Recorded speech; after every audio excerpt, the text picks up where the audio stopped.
right, Herle Burlyites, welcome to a special edition of the Herle Burly here in week 4 of the election campaign. And we've reassembled our NDP panel, our panel of prominent New Democrat activists who join us to talk about the campaign from their perspective. We've got Sally Housser, originally from Newfoundland, but currently residing, much to her pleasure, in Regina, Saskatchewan. And I can vouch more than almost anybody what a treat that is. So lucky you, Sally. And we've got Jordan Leichnitz, who first joined us to talk about platform building and has been back since. And long experience with the NDP advisor and writing platforms. And then there's Chris Ball. Chris Ball I've known for a long time. We worked on a couple of difficult files outside of politics together. I don't know what you're talking about. And he's a good friend of mine, and he's sharp as a whip. So, thank you, the three of you, for joining me today. We've got this Curse of Politics thing going where Jenny and Scott and I talk about the campaign, but to be honest, there's a perspective I think that we're lacking sometimes, and it's a perspective I'm hoping to hear today. So I just want to start with an open-ended question to all of you, which is, how do you think the campaign's going? Jordan. Yeah, tell me why. What do you like about it?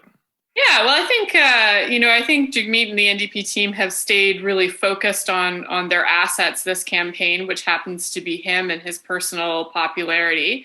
The tour, the visuals have been really good. There's a good energy there. I think he's stayed really crisp in his contrast with Prime Minister Trudeau and not necessarily been pulled into some of the potential distractions that have been strewn along the path. In the form of guns or abortion or other things.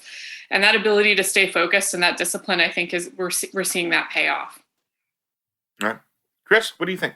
How do you feel about the way the campaign has gone? I was never really concerned about this from now until from E-Day or the start of the campaign till now. I think we've always had a strong tour team. Jagmeet's our best asset. He's always been the most liked and most likable leader. Those numbers continue to kind of outpace the party, but also outpace all the other leaders. So as far as, political asset management, as Jordan points out, we are doing a fantastic job of putting our best foot forward, having him put forward a strong prosecution against the Liberal Party specifically, and why you shouldn't get fooled again. We just have to see what happens in the last 2 weeks of the campaign and how do we close the campaign to actually shake some of that. It's sort of like the difference between kinetic energy and potential energy, right? We have a lot of potential energy in the campaign. It's just now how do we shake it loose and turn it into kinetic energy in the last week of the campaign. I think this is going to be a crucial week for us with the debates and everything coming up. So. Totally. Well, there you go. You live long enough, you hear every metaphor. Never heard that one before. I know. Well. I'm making a real effort not to be the first one to jump in every time. It was pointed out to me by some folks, and it's, as a Newfoundlander, the difficulty I have in not immediately filling empty space. So I'm really making an effort there today. She's talking about me. I blew up her phone after last episode. I was like, come on. I really just felt like we were just going for a beer with Sally. It's very normal. We're used to it. Yeah. What I've been super impressed with over the course of this campaign is really the NDP is the only one with a disciplined message, a consistent message. It's always like when somebody asks you to sum up a party's campaign in one line or one message, I'm finding that very, very difficult to do with the Liberals or the Conservatives, frankly. But the NDP kind of, basically don't get fooled again. Justin says the right things, doesn't get the job done. And that's been really, really consistent throughout the campaign. I agree with Chris. This is a crucial week. It's like you really got to grind it out, see what happens in the debate. But we're on that kind of bubble now of a couple more points, and that makes the difference between kind of moderate gains, which I think we're going to see gains no matter what at this point, but then significant gains. That other kind of 1 or 2 percentage points, that kind of, a rising tide raises all ships. So that's going to, is basically going to be grinding it out. And this is also the point in the campaign. It seems too early, but because it's such a short campaign, but with 12 days left, that, friends of ours and very smart strategists are going to be sharpening that scalpel and deciding where to allocate the resources. Maybe some ridings that were on the priority list are no longer there, and others that you didn't even consider being on the priority list were like, oh wait, now we got to shove some resources into there in the final days of the campaign. Sally, if I could just follow up with you for a second. You're in Saskatchewan. I am. So I agree with you. I agree with you that the NDP campaign has been extraordinarily disciplined in its focus on Trudeau. How does that help you in Saskatchewan, though? I mean, the NDP are behind the Conservatives by more votes than the Liberals have. If you wiped out the Liberal Party, you wouldn't catch the Conservatives in Saskatchewan. So, well, I think that's if you kind of, for the province in terms of being behind more than the Liberals, for the province at large. When you're talking about those kind of targeted seats and where to allocate resources, there's really 3 ridings that are kind of on the menu in Saskatchewan, all of which have been NDP, if not regularly, about half and half or a third. You've got Regina Leuven, which last time we lost by more than we have in the past, but I'm not going to lie, not the greatest candidate, not the strongest campaign, where this time we've got a really good candidate. Very divided really last time campaign. In that riding. Yep. Wasn't that riding? Yeah, that was the Aaron Weir issue in that riding. That's what cost you that riding last time. Yeah. I don't know that it cost us the riding, but it certainly wasn't helpful. But at any rate, like this time, that seat is very much on the menu again, and that's going to be, I think, on election night, like a real nail biter. Saskatoon West, same thing. I know a lot of resources are going in that riding, and the one that I've always find the most interesting is the northern riding, Desnethy, Missinippi, Churchill, up north, which has gone Conservative, Liberal, and NDP twice each in the last 25 years. You have the interesting circumstance of the Liberal candidate, former NDP MLA. The NDP candidate ran for the NDP provincially in the last election. And it's just such a vast riding with different centers of power for each party. It's always a toss-up. And I know that some resources are being put into there now, and the NDP are hopeful there too. Right. Is there any pushback? I'm interested in this because, as somebody who runs Liberal campaigns, my experience has been that swing Liberal NDP voters really don't like it when the Liberal Party attacks the NDP. And so it's not really a tactic you almost ever see is as part of the Liberal collapse the NDP strategies, not usually an attack on the NDP. You're all making David, we see that all the time. We see that. I feel like that's the most common tactic. I mean, Ontario voters would beg to differ, David. In federally during the last campaign, but I mean, you guys went really hard on the NDP in the last little while. I know it was a bit of a save the furniture thing, but like you guys, you have a long and storied history of going hard at us, including 2 days ago, and calling us, all sorts of things. So they may not like it. Well, I'm just saying, in my personal experience, I've never found an ad that works. But my point wasn't to glorify or virtue the Liberal Party. My point was to ask you whether there's any pushback that you're finding about the exclusive focus on the Liberals and Trudeau as opposed to attacking O'Toole and the Conservatives. Do you find that in the voter base, people are asking questions about why you're focusing so much on Trudeau? I think it's a little different. Oh, go ahead if you want somebody else. No, do your thing, Sally. I think it's a little different when you're going after the governing party. That's what elections are about. You're trying to replace the governing party. So I think people feel a little different about it when you're attacking or talking about the record of the governing party, that seems a little fairer than the other side of the governing party going after the New Democrats. It seems a little lopsided that's an in that important respect. distinction. For sure, that's right. Yeah, and I would also say that like there's regional differences, right? Like that message has some granularity at a regional level that makes it make sense, you know. So in areas where Conservatives are the competitor, that, you know, they are the primary target for those local campaigns.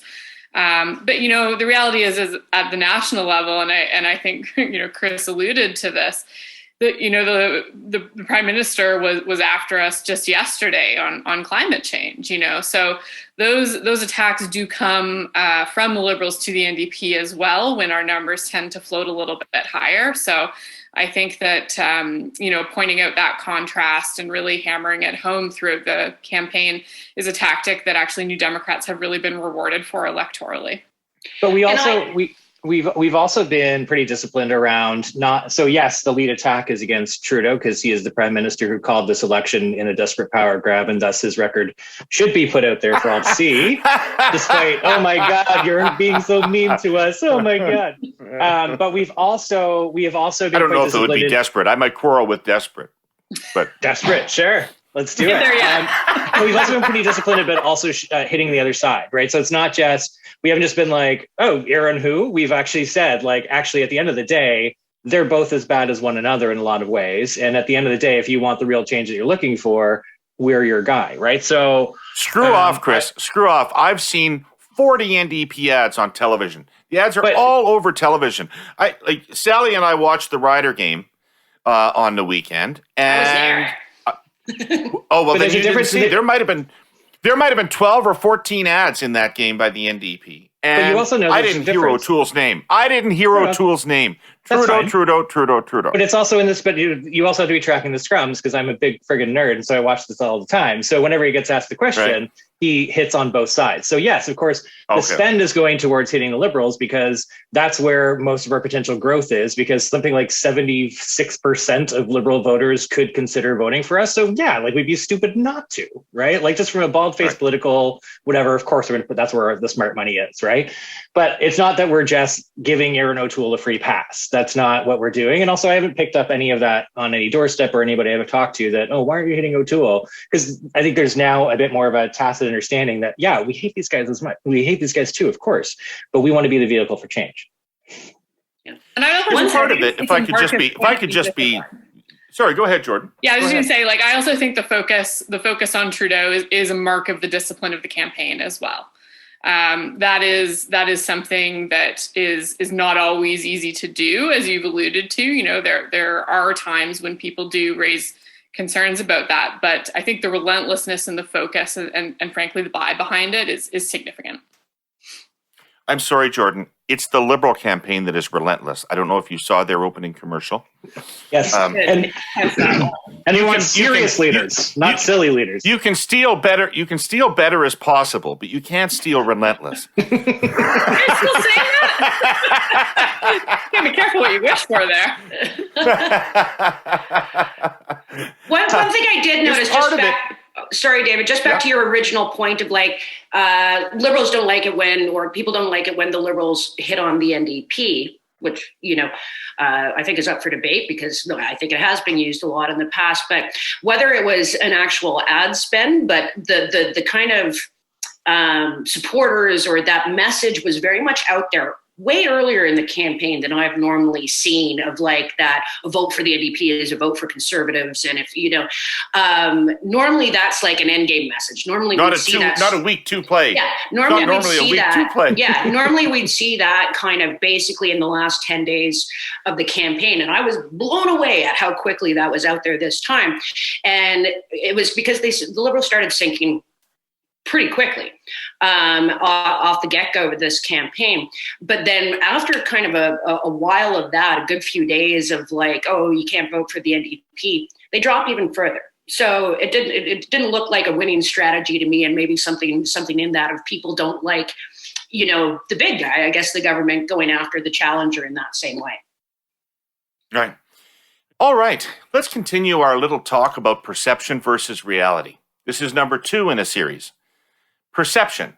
Curse of politics is 3 veteran politicos who are never without a deeply thoughtful, well-expressed opinion. Reality. We record this thing at 6:30 every morning. I set my alarm for 5, push snooze, then drink a gallon of coffee. Without that, I can't even form a complete sentence. The perception for most Canadians is that our presenting sponsor TELUS is a telco, albeit the friendliest telco with cute little critters. But TELUS is actually a technology company, one with a social purpose, born in Canada, living in Canada, and thriving globally by investing in digital technology that makes life better. Case in point, TELUS Agriculture. TELUS Agriculture is the largest agriculture technology business in the world. Their vision is to digitally connect all the players in what was historically the most siloed of industries. From seed to farm to fork and all the constituents in between, transportation, warehousing, wholesaling, retailing, and more. What you get is better collaboration, enriched data sharing, streamlined operations, and efficiencies, so that the way we grow and get our food is safer and more sustainable, economically, environmentally, and socially. Not a small task. TELUS Agriculture is in more than 50 countries and already works with 9 of the 10 top agricultural customers in the world. It's telling. While their competition spends big money on sports teams and media properties, TELUS would rather focus on innovating and investing in technology in industries like agriculture, healthcare, and more. To do some good. Go to TELUS.com to learn more. Is part of it that the Liberal collapse the NDP vote strategy works more the more afraid of the Conservatives progressive voters are. So part of the NDP strategy is not to exacerbate people's anxieties about the Conservatives. I mean, I think, the premise of your question is yes. So at the end of the day, just the way the things shake out when you look at the polls and you look at what the folks who tend to park their vote with Liberals are more concerned about is the Conservatives then yes, that is true. Whether or not that means that we then go easy on them, which I think is sort of the nut of what you're trying to get at there, I don't think that that's necessarily true. I just think that, as I said, we've been disciplined, at least in scrums, and I'm sure you'll see some of this in debate day and whatnot, of also prosecuting the Conservatives, maybe a little more lightly, because the real target is that 75% of second choice voters, right? Election campaigns are about collecting the most amount of eligible voters. And if that's where we see most of our eligible voters are, that's where we're going to go, right? So I don't know, I'm sure my fellow panelists have more to say on this, but I think that there's also, you can't overlook the importance of the early days of the campaign as a bit of a progressive primary as well, right? So you've got New Democrats out there fighting with Liberals over that potential universe and establishing who's going to be the best alternative. And in that matrix, it doesn't make a lot of sense to drive up concern about O'Toole, because you're steering people into a very well-worn strategic vote path that's really not advantageous to the party. So yeah, I think at the nut of it, you're right. It doesn't serve the NDP to make O'Toole seem scarier than he is. We know that is going to occur as the Liberals pull out an incredibly predictable, set your watch to it list of issues, from abortion to guns, all the way down the line. And yeah, I think I love it. God, I love it. Sally's observation about that being unbelievably early this time. Like, typically you can really set your watch to it. Like, I would expect to see it at the end of this week, but we saw it, in week 2. So that tells me everything they needed it in week 2 about the internals. Yeah. They needed it in week 2. It did. So let me put a proposition. I was just going to, for lack of a more delicate term, guys, do you blow your load too early on that, right? And where do you go from there? And again, with the kind of the all over the map messaging from the Liberals, I'm really interested in what that kind of the last 10 days look like, because we kind of saw their last 10 days in the first 10 days, 2 weeks. Yeah, and like the last 5 days seem to have for those of you who everybody. just tuned in, this is the Herle Burly, not Pornhub.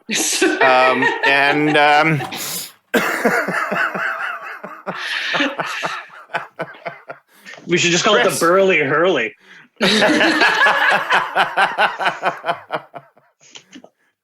So let me put a proposition to you. Not building off of Sally's thing at all. Let me put a proposition to you. The proposition is that people were furious with Trudeau at the start of this campaign. They were furious with him in part for calling the campaign, and perhaps we found out that they don't like him as much as the polling during the pandemic indicated that they do. And both of those things came to a head, which is, I'd really liked a chance to take a pound of flesh out of you, and now you've inappropriately given me an opportunity to do so. And so the NDP relentless attack on Trudeau was paying real dividends in the first couple of weeks and driving votes your way. The polling data I'm looking at suggests that that has stopped. And it may have stopped because we've moved into a different phase of the campaign where people are actually over that anger in a way and now having to decide who's going to govern the country. And so what is the NDP's second act?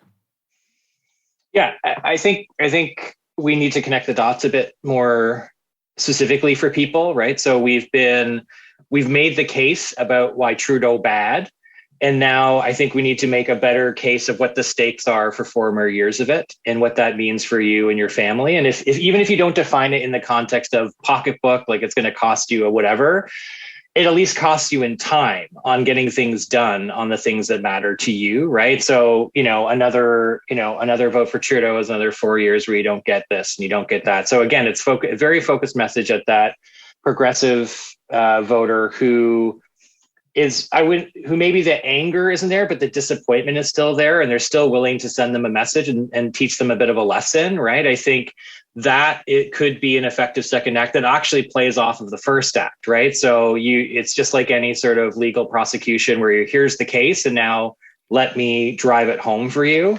So nobody's really established what the stakes are of this election for anybody, I don't think, in a way that's really meaningful. And I think that is the job of us over the next week and a half to talk to those voters about, you really cared about these things in 2015, you really cared about these things in 2019, and we're still talking about them.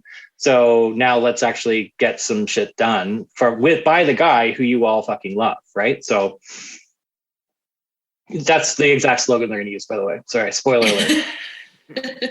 Yeah, I think it's really about demonstrating that another, 2 to 4 years of Trudeau isn't a net neutral, right? Jagmeet's got to be really disciplined in pointing out the concrete downsides for people of continuing with the status quo. I think he's got a good kind of crisp differentiation between what the New Democrat offer is and the Liberal offer. I'm particularly interested in how some of the issues, from a policy perspective, like wealth tax and things like that, they do some really interesting things to vote splits, even on the Conservative side. So all of these things are going to be helpful for him in painting that picture. And he's really got to demonstrate to Canadians that it's not okay to just kind of continue. And I think that for Trudeau, the question of why this election was called, like, he still hasn't answered that. And I don't think that's going away. I think that the vaccine issue for him has been a useful parking lot, but it doesn't deal with the original question of the campaign that still hasn't been responded to. Yeah. Interesting. I think that's disappearing as a ballot question. I think people still think it was the wrong decision. Mm-hmm. I don't feel like people are going to vote on that basis. It's interesting you're kind of talking about taking the pound of flesh and kind of an anger at the get-go. I always kind of think of voters of, if they're hot or are they cold on you? And when they're hot, you might be a Liberal voter or any kind of voter, I think, provincially, and your candidate comes to the doorstep and you give them a piece of your mind, and then you still, okay, well, they've heard me out and I'm still going to cast my vote there. When voters go cold is different, right? That's when somebody comes to your step and you're like, you know what? don't have time to talk today, not interested. And those are people who end up changing their vote or frankly not showing up. And we haven't talked about this yet, but in a pandemic election, in terms of who can get their vote out, whose vote is motivated. And I think that's what's going to be really interesting in the waning days of the campaign. In terms of, I mean, if the Liberals... Can I give you a cool little fact? Yeah. Can I give you a cool little fact? Ecos did a study separate from their tracking, a poll this past week, and they asked people what the optimal result for the election was. Majority Liberal, majority Conservative, majority NDP, minority NDP. Among Conservative and NDP voters, close to 80-90% of people said that they thought a majority for their party was the preferred outcome. Among Liberal voters, 57% said a majority Liberal government was the preferred. So among the 30% of Canadians who were voting Liberal, only 57% of them wanted a majority. That's a pretty unmotivated voter base, as near as I can tell. That's wild. Actually, that's really quite wild, right? And then you toss on top of it, in terms of the poor calculations of calling this election at this time, it was always a bit of a gamble, not even doing it 2 years early, but they wanted to get ahead of a fourth wave. And the gamble did not pay off. We are in the thick of it right now in Saskatchewan and Alberta, the worst it's been. Right. And you can talk about that being the fault of kind of provincial leaders and stuff like that. But an overall yes, tone. You can. Yeah. Yes, you can. Yeah. Hey, listen, man, I got no time for Scott Moore or Jason Kenney in there, right. But in terms of what that does for the general tone or people's mood, in addition to actually showing up to vote, I went through a pandemic election in Saskatchewan last fall. Back in October, and the voter turnout was not good. And it also, on election night, what it means for, if it's going to be close, minority or things like that, the massive amounts of advance vote, mail-in votes and everything like that, it's going to be a weird old election night in terms of even determining what the results are. And it's my one kind of advice to all campaigns, but certainly provided is because I didn't do a very good job of it on election night, of just how do you talk about it when you still don't kind of half your seats that you might be taking in? You don't even know what the result is yet. Yeah, I mean, in the Nova Scotia election, it didn't change the outcome, but the popular vote changed by about 10 percentage points over the course of the evening, right?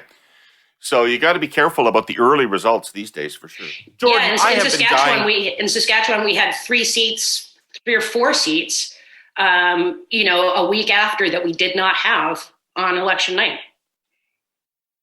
Yeah, cool. So loyal listeners will know I've spent a lot of time here talking about how important safety is to our sponsor, CN. There's a reason for that.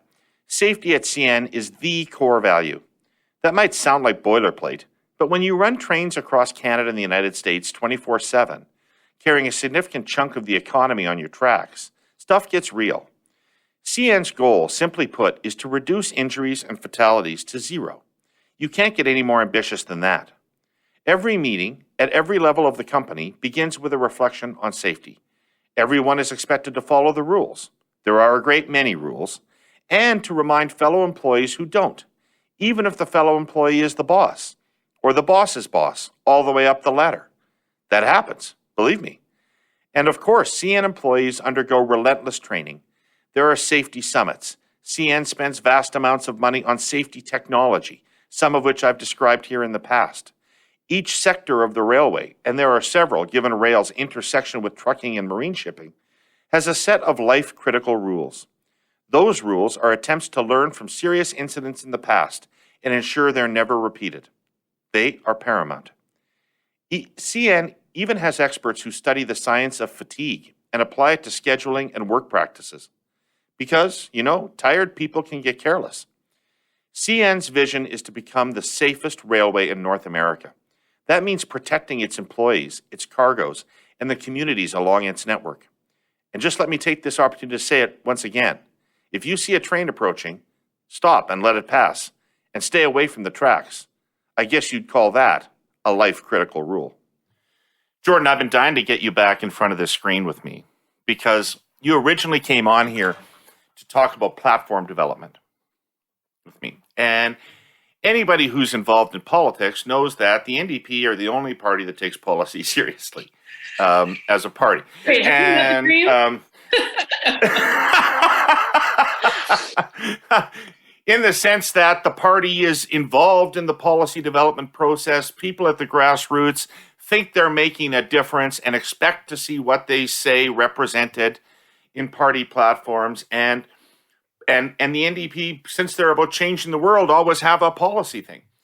This is perhaps the most policy-light campaign run by any party I've ever seen in an election campaign. I'll be honest, I didn't read the platforms of any of the parties. I'm just going by what I consume from media. I have no idea what the NDP platform is. I know it's to do all good progressive things and to do them all now, but I really don't know what the climate change plan is. I really don't know what the pharmacare plan is. And that's intentional. You are not talking about those things. Your message is incredibly simple, incredibly direct. Talk to me about that. Yeah, well, I mean, I'm not sure that this is necessarily more policy-light than previous campaigns. I mean, I would see the level of focus on policy as like pretty comparable to what we saw in 2019. I think that some of the national issues that are driving the campaign right now around pandemic and vaccination and protests have like sucked some of that additional oxygen out of that. But, you know, I think that there's a long history of New Democrats. We are passionate about policy. That's no surprise, but we're rarely rewarded for it. And that's a lesson that disciplined campaign teams at the federal level, at the provincial level, have learned the hard way. And so when I look at a campaign that is not making policy their overarching message, I actually think that that's really great. Policy should be there to support the positives that we know our leader already has. So I think, you know, in this instance, for example, they've used the housing policy really effectively. That's a known strength for New Democrats. They're gonna continue to hammer hard on things like pharmacare, this broken promise, and again, healthcare, known strength. So really, the policy needs to serve the political end there. And I think that what you're seeing is, again, that's a reflection of a really disciplined campaign being run. You can't let the tail wag the dog on this stuff. For people who really, really care about policy, like there's like 100 pages of the platform they can read.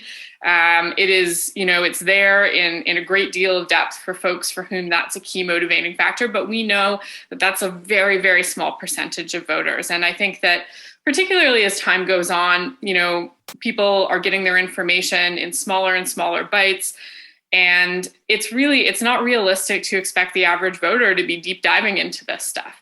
So parties, I think, rightly are really focusing a little bit more on that contrast, which often does revolve around policy issues. Like I think you'll see, you know, and you'll see even in the ads that you and Sally spotted, right? Like these are predominantly, the hook is around policy, right? But they are contrast ads. And so that is another example there of you've really got your kind of your end goal, which is a political one, and the policy is there to serve and support that, and not the other way around. And when I think about this debate, I cast my mind back to a particular day in 2015 where we gathered all of the, you know, NDP economic Illuminati together in a hotel room in fucking Ottawa and did a mock budget lockup to be able to walk through in excruciating fucking detail our platform, because we thought at that time that was the way that we get people to take us fucking seriously. And all I remember is particular members of the Ottawa Press Gallery holding the document in their hand and pacing back and forth, and then huffing, and then looking and saying, "What the fuck are you doing?" So if that is not a lesson about not like double clicking too deeply on this stuff, because it also just doesn't play. Like it just, like there is a particular brand that we have, and we can't go against that brand. Yes, we care about policy, but we also care about regular, hardworking, honest folks, and we need to talk to them directly in the ways that they're gonna hear and they're gonna understand, right? So I also say a change that's happened in the last few years, and I noticed this sort of particularly in the trajectory from around 2011 to current, is that the press gallery's capacity to cover the nuances of this has really diminished. Like people are just, they are filing, their deadlines are so tight. Yep. They are so under-resourced, and they're covering such a wide breadth of things that you often, like, you don't get the people who kind of are sort of super, super knowledgeable in specific areas that want to nerd out with you on deep background on this stuff. That doesn't really happen anymore. So it's a little bit the environment of the coverage as well. Yeah. Very interesting. Yeah. I'm one of the few New Democrats who doesn't actually care about policy very much. That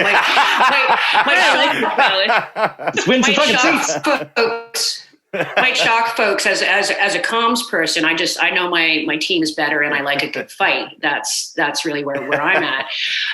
But alter your point. I mean, the Ontario election was a classic example of you had Andrea Horwath. You had a lot of kind of big ideas. The dental care, pharma care. Our tour told, it was beautiful. There's sunny stories. Andrea with lots of people. And I fucking remember. Yeah, when were you there, David? Oh, sorry. Barely. By the end, barely. Yeah, just hanging on by the skin of my teeth. But so you had it's an election. This is the time we should be talking about big nation building or province building ideas. Obviously, that's when. If not in an election, then when? And then you had like a policy document that had a thump when you dropped it on the desk. And then you had Ford was out without a platform at all, just didn't do one, and just stood in like the Delta ballroom for an entire campaign talking about bucket beer. Yep. And as disheartening as that is for a lot of people, and selling pencils and foolscap to get cash, as cynical as that sounds, like you'd be foolish not to take some lessons from that. Totally. And then in that debate too, like the first City TV debate that Andrea had, that was the moment where people went, oh, hold on a second. And she had this great moment where she stepped back and went, this is the problem, pointing at both Kathleen and Doug, and spoke directly to voters. And we helped get her into that place to be like, look at this, right to the camera. And then by the end of the campaign, she was on defensive. She was talking more about in-depth policy stuff. She wasn't talking direct to camera and saying, let's fix this problem together, right? And so that discipline, again, which is, I guess, the theme of this pod, is our lessons learned that I think we're taking into this campaign for sure. Can I roll it forward just a minute, though, and say that, again, the polling that I'm looking at tells me that people who are under the age of 35 like Jagmeet Singh and are voting NDP in large numbers. And the polling tells me that people that are over 35 also like Jagmeet Singh, but are not voting NDP in large numbers. Does that require some sort of strategic shift in this area? And is the lightness on policy part of that reason? I definitely don't think it's lightness on policy. I think it's that, and it's the challenge that the NDP always faces of like the ideas, can they govern? We need to make people believe that to be true, to shake those votes loose for people over 35. What's going to be interesting to me in that kind of divide, and we always talk about like youth numbers and not kind of coming out, but again, that Ecos poll you were talking about in terms of whose vote is motivated or not, is this one where the youth are like just about the only people who are voting for something, believing in something. And I mean, I don't know, but that will be really fascinating for me to see. My 14-year-old stepdaughter, the only politician she can name is Jagmeet Singh, because she sees him all over TikTok all the time. And I find that fascinating. I actually joined TikTok I don't post anything because that would be too embarrassing in my 40s. But just to kind of watch and see the algorithms and stuff like that. And I think that'll be really interesting, that use of social media. We say it kind of lots of different elections of like, like it's not all on Twitter. That's not real life. But in terms of engaging that youth and actually converting those people, those views into votes, I'm fascinated to see if that pays off. It's the same thing as like dragging your candidate to a doorstep, right? It's just, this is a different doorstep. This is a digital doorstep where if you see a candidate present in spaces that you're at, because the campaigns are all about meeting people where they're at. And if that's where they're at, so let's meet them. Let's, build that framework. Let's build it on platforms that really put a high level, a high value on authenticity. That's why TikTok isn't just like the medium is a message a little bit here. It's not just, oh, he's found this new fun thing that he does. It's like, it's literally, there are very, very smart reasons why. On the 35 plus question, I think it just goes back to that. Let's sharpen that prosecution a bit more and connect it to your family. These are people who now maybe on their first kid, maybe, have been struggling to get that home, and really just defining the stakes of doing that thing you did last time again. And has it gotten you any further in your life? I think that's the bridge that we need to cross, but I don't think it's like a strategic shift. It's just sharpening the prosecution a bit more directly to hit that tranche a bit more directly, right? Like what is 4 years of inaction, or now 6 years of inaction, I guess, cost you and your family in time, in money, in a whole bunch of things, right? And we haven't got there yet. We're starting a little bit, but we need to really turn the fucking volume up on that. Yeah, I would just add that I think those over 35 numbers, to me, that speaks more about a softness of the Liberal vote as well. So that's all potential. And I think that the debates will matter for that group. And as Chris says, really upping the stakes about what it means to continue with the status quo and giving people a reason to make that move. Yeah, like what's the emotion around this election for the people we want to move, right? We haven't tapped into that 100% yet. Sorry, David, go ahead. Since Confederation, owning a home has been part of the Canadian dream. For most people, that dream is much more than just a monthly mortgage payment. A home is where we create our fondest memories and where we can truly be ourselves. For too many, especially young adults, that reality is out of reach, and it's getting worse. The good news is our original sponsor, the Ontario Real Estate Association, or REA for short, has a plan to save the Canadian dream of home ownership. It includes lowering costs for first-time buyers, ending money laundering in the real estate market, and cutting years of red tape that is standing in the way of more affordable homes for families. The OREA plan will lay the foundation for a future where all people can find a place to call home. When we support the dreams of all of us who want to own a home, we're building healthier families, stronger communities, and a safer, more secure future for all. Read their plan at orea.com/affordable homes. I just want to take us out of the NDP frame for just a second and ask you your opinions about something that's really on my mind a lot, which is ECOS is showing the People's Party in double digits in the prairies, in Alberta and Saskatchewan, not in Manitoba, in Alberta and Saskatchewan, in Ontario, and in Quebec. What do you make of that? It's worrying to me. And I think we tie it to the protests we're seeing. I think it speaks to an increased polarization that we are going to have to deal with in this country long after this election. And it's, there's the flashpoint of the vaccinations and the masks and everything else. But I think it's also serving as a bit of a catch-all for a disaffection, a growing disaffection that I frankly don't fully understand. I'm a fair-minded person. I can put myself in the mind of people, and even if I disagree with them, I find that very hard to do in this case. But I mean, even if you think about like the Yellow Vest movement, ostensibly supporting Canadian oil, Canadian rural, that kind of stuff, it became that kind of catch-all for larger issues. And I feel like this kind of movement has a bit of the same thing. And I think that the PPC is benefiting in that. What I'm fascinated about is I think in some really close ridings, particularly in Saskatchewan and Alberta, and those close ridings, which might be New Democrat Conservative, does that siphon off 1 or 2% that might make a difference for us?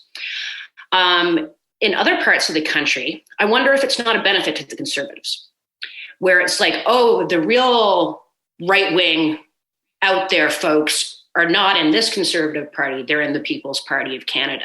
Does it attract some of that kind of more extreme right-wing element away from Aaron O'Toole, who is desperately trying to portray himself as fairly centrist? So I'm really fascinated when, the election's over to really kind of dig down into the demographics of the PPC. If you took the PPC vote in Ontario and added it to the Conservative vote, they'd form the government. But are those all Conservative voters? Are those people who wouldn't vote? I don't know. That's fair. You know question. what I mean? I don't know, right? Yeah, and I wonder the degree to which it may also be a bit of a parking lot as well for folks at this stage in the campaign too. Though I agree with Sally. I think it's really concerning, but I also see it. There's continuity here. This is building on. We know that there are organized far right movements in Canada. We do have a white supremacist problem, frankly, that is a well-known issue. And I think that unlike in previous campaigns, these folks have a group to consolidate around right now. They've got an issue, the vaccines and the lockdown, that's mobilized them. So to me, it's maybe not entirely surprising that we're seeing some noticeable movement there. What I'll be really curious about is how many of these folks stay home, how many of them come back to the Conservatives before Election Day, and what that dynamic looks like across the country. Yeah, the other thing to consider here is that percentage point, but because of just the nature of their party and not being a fulsome organization that actually pulling that vote, getting those numbers to turn out, I bet that we see that sink.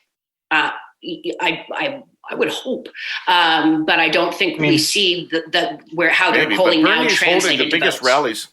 Yeah, Bernie is holding the biggest rallies of the campaign. Yeah, and anger is a pretty strong motivator. Yeah. What do you think about this People's Party thing, Chris? I mean, I find it a bit galling sometimes when people are like, this new thing that's happening, right? There were warnings. There have been multiple warnings with the rise of white supremacist groups and this type of far right movement in Canada.